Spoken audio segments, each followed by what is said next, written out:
Hello there, I'm Callum and welcome to the EU in Review, where I review the Star Wars Expanded Universe as I experience it. This time I'm going to be continuing on with the classic Marvel Star Wars comic run, the original one in the 70s and 80s. And I'll be covering issues 67 to 69. So I'll get into my notes that I took as I read it. So issue 67 is written by David Michelinie and illustrated by Tom Palmer. And one of the first things I noticed was when it listed the names of the people that worked on the comic, there was someone with the job title Hoojib Wrangler. I don't know what a Hoojib Wrangler actually does. Real life does. So they drew the Hoojibs? I don't know. However it works. The next part I noticed is it gives a bit of what goes through R2's logic circuits, which is interesting, because 3PO mentions logic circuits in the movies. It gives a bit of R2's sort of inner thoughts, but it's a droid, so I don't really want to call them that. It's cool. They do specify in the comic that Dengar is a cyborg, and so that actually connects with and is picked up later in Tales of the Bounty Hunter with his story Payback, the Tale of Dengar, where it actually says about him being a cyborg.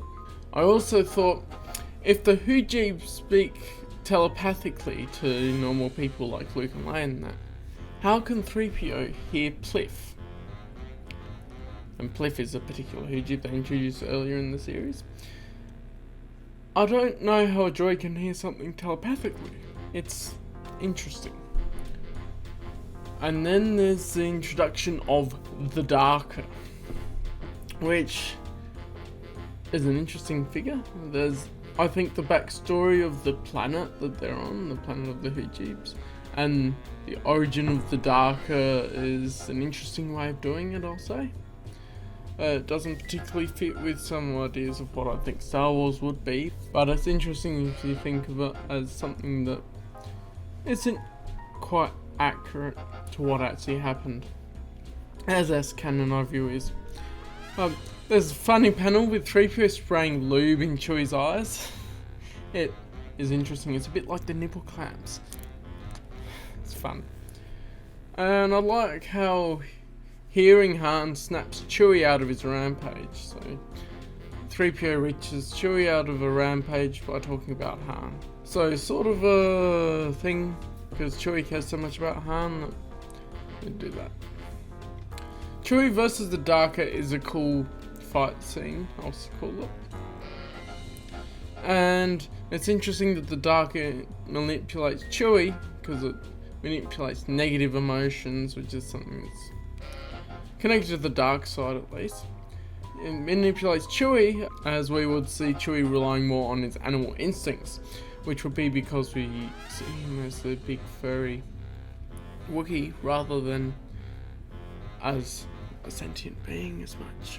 Issue 68 is also written and illustrated by the same people, and it's interesting that they hope to get help from Dengar. They mention he's a cyborg again because they like to reinforce those things, and there's some nice art of the ships I thought they drew here. And this is the first ever appearance of Mandalore, which is really interesting.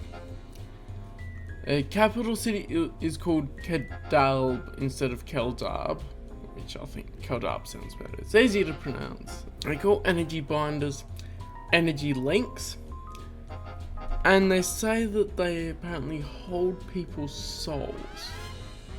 A bit iffy on that one, but it could be a figure of speech, because when they're enslaved, they basically enslave their soul as well. One panel is interesting. It looks like a James Bond sort of thing.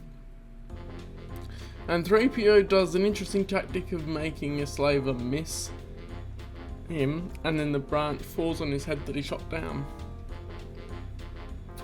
So 3PO can't kill people himself, but he can make it so that they hurt themselves. It doesn't stop them from hurting themselves. There's also the first appearance of Fen Shizer, which I thought is really cool because I read about him in Shadows of Mindor, and it's good to see that they connected the character dots together and use him in Shadows of Mindor as well, because he first appeared in these old Marvel comics. It's interesting how they have him in the same armor colors as Boba Fett, because it plays on Leia's mind, and a bit of confusion is interesting also. Dialogue from Franchiser has me thinking of a Scottish or an Irish lilt to it. And there's a guy called Palmer, which I think is funny, because if you don't know, in Australia, Palmer is short for Parmigiana. So we just call someone, yeah, Palmer, yeah, we'll grab a Palmer or a Palmy.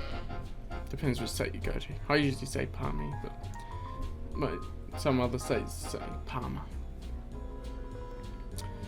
You go to the pub and have a Palmy. Buildings as parts of the trees is quite similar to the Rocha trees in Kashyyyk, which is interesting. So Timothy Zahn may have taken a cue from that. And Fen mentions that during the Clone Wars, the government of Mandalore sent them to fight for the Emperor. It's interesting. There's definitely a contradiction there if it was kept as C canon. But of course this is S canon, so the little detail that he says isn't correct for going back there. Although it's possible that he could have fought for the Republic. Now, it's interesting that the Empire started using Mandalore as a slave planet. And at the moment, I haven't read anything in novel that contradicts this, but it seems a bit odd. There might be in some other comics that covers this a bit more in this time period. Seeing Dengar caged is a bit funny, I thought. Yeah, there's this big tough bounty hunter that got captured. It's funny how they use 3PO for a sneaky plot. So it's starting to rely on droids a bit more for their plans. It's cool. And this is an interesting part where we're seeing Leia growing a bit as a character, where she tried to flirt with someone earlier in the Marvel comics and she punched a guy out because he was a creep. She actually kisses Fen and then she knocks him out, so she kisses him as a distraction. It's funny. And yeah, I see it as character growth because she couldn't flirt with the Imperial before and just punched him out. And he was a bit of a creep though. But in this one, we see her use it as a distraction and then knocked Fen out. It's cool. And the ATST that they have in these comics looks like a Clone Wars model. I forget if they're a different model name, but they look like the predecessors to the ATSTs. Been a while since I've read the ship name, the vehicle name. Now, issue 69.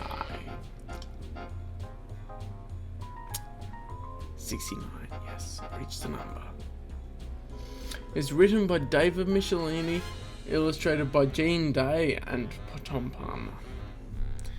They say that Leia can't escape the energy links unless she rips her hands off first. So, since the Stormtroopers specifically say that, I wonder if someone actually has ripped their hands off to get out of the energy binders. They do a bit of a recap of the plotline so far in this issue, which I didn't really see the need to, but of course I'm reading them back to back. But I don't really see a need to recap the story that was just told in the previous couple of issues. At least it only goes for about a page. And it's really cool how they built the base inside of the skeleton. I like that idea. I also like how they give a snapshot of how the slavers treat the slaves as they're going inside of this skeleton base. It's cool. Now, there's an Imperial governor of the slave colony on Mandalore called the Supreme. And looking at him, specifically in one panel, he reminds me of Beerus from Dragon Ball Z. Z is how Americans pronounce it. I pronounce it Z. Dragon Ball Z and Dragon Ball Super. So interesting similarities in look there. And I think it's interesting, it's a bit corny how Fen tricks the trooper with the shoelaces untied, which implies that there's shoelaces in Star Wars. And I'm saying this is an canon element because the trooper's stupid. But it's a funny joke, I guess. That's the whole point of it. Then there's a part with a bunch of panels bisected by white lines in a grid pattern. I don't know why they are, and I'm not a huge fan of the style there. It goes on for a few pages. But it is a cool moment when the former slaves chuck a gruel trough at one of the Imperial hovercrafts and it crashes. That's cool. And the Imperial Squadron calls themselves Shrike Squadron. So I was wondering, these are printed before the Han Solo trilogy by A.C. Crispin, in which feature Garrus Shrike. So I wonder if Garrus Shrike is a reference back to this squadron called Shrike Squadron. Maybe. I'm going to say it is because it's a nice throwback and reference. Fen helping Leia escape and get Dengar out is a cool way of having the Mandos help out with that. Although the Mandalorians in this are depicted very differently to the rest of the EU. Although it is a small section of them. Pretty sure they wouldn't have let the Empire take over quite so much. But, hey, 'tis what it is. When I read the comics of this point in time, I'll give it another squeeze. And then they have this epilogue at the end that sees Lando and Chewie return to the Wheel. So it's nice to revisit the Wheel, which appears in earlier Marvel comics, and they have improved the art style for it, which is cool.